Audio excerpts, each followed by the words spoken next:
નમસ્કાર dB live ન્યૂઝમાં આપનું સ્વાગત છે। ઘોઘંબા તાલુકા પંચાયત અને જિલ્લા પંચાયતની જે ચૂંટણીઓ યોજાઈ હતી જેની મતગણતરી આજે યોજાઈ હતી।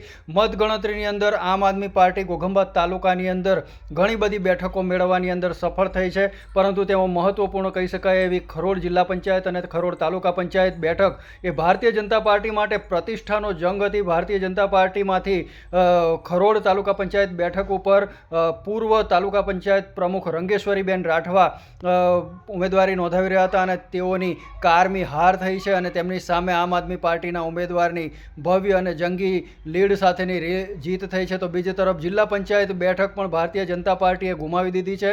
ખરોડ જિલ્લા પંચાયતની બેઠક પણ ભારતીય જનતા પાર્ટીએ ગુમાવી દીધી છે અને આમ આદમી પાર્ટીએ મહત્વપૂર્ણ આ બંને બેઠકો કબજે કરતા આજે તેઓનું વિજય સરઘસ નીકળ્યું હતું। સાંજના 6 વાગ્યાની આસપાસ 5 વાગ્યાથી ઘોઘંબાથી નીકળેલું વિજય સરઘસ ખરોડ જિલ્લા પંચાયત તાલુકા પંચાયતના વિજેતા ઉમેદવારો, તેમના હજારો સમર્થકો અને ગોદલીની અંદર પણ આમ આદમી પાર્ટીના જે સમર્થકો છે, વિજેતાના સમર્થકો, તેઓના વિજય સરઘસની અંદર હજારો સમર્થકો નાચતા કૂદતા ગળાની અંદર આમ આદમી પાર્ટીનો ખેસ અને હાથમાં સાવરણા લઈ અને હજારોની સંખ્યામાં સમર્થકો પોતપોતાના વાહનોની અંદર ડીજેના તાલ સાથે નાચતા કૂદતા અને આંતરિક આનંદ સાથે એ રેલીની અંદર જોડાયા હતા, વિજય સરઘસની અંદર જોડાયા હતા અને ખૂબ જ આનંદ તેઓના ચહેરા ઉપર દેખવા મળતો હતો। આમ આદમી પાર્ટીએ જાણે કે ગઢ કબજે કર્યો હોય તેવી ખુશી આમ આદમી પાર્ટીના સમર્થકો અને ઉમેદવારોના ચહેરા ઉપર જોવા મળતી હતી।